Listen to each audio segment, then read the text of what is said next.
Well, the answer might surprise you, but they overwhelmingly, the operating executives, well, they prefer to talk to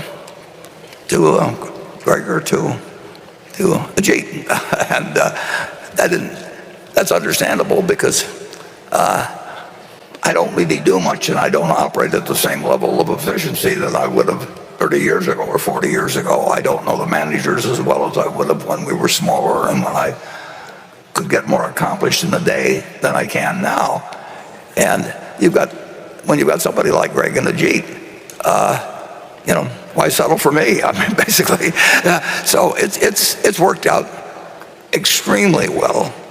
I almost can't imagine anything working better because Greg, in a year, accomplishes, he sees more of them, understands more about their problems, can give them suggestions. He's got incredible amounts of energy, and whereas with Greg, he much expanded things when he became the vice chairman in charge of really everything except insurance. So he is, if you polled our managers that fall under his jurisdiction, which would be a lot of them,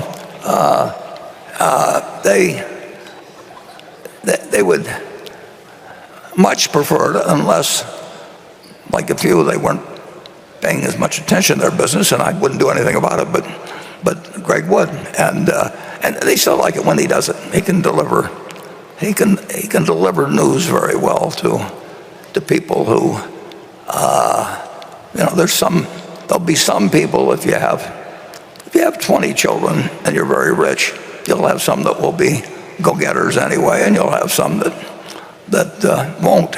And we are a very, very rich company, and we haven't had a history of being very tough on people that coasted, and we've had some that would do that, and Greg will do something about it, and Charlie and I wouldn't have, not because we didn't know it should be done, but because we were doing so well ourselves. It just wasn't, we wouldn't make the effort. We didn't want to change our lives that way. Plus we slowed down in various ways physically and everything. So I would say that the number of calls I get from managers is essentially awfully close to zero, and Greg is handling those. I don't know quite how he does it, but we've got the right person.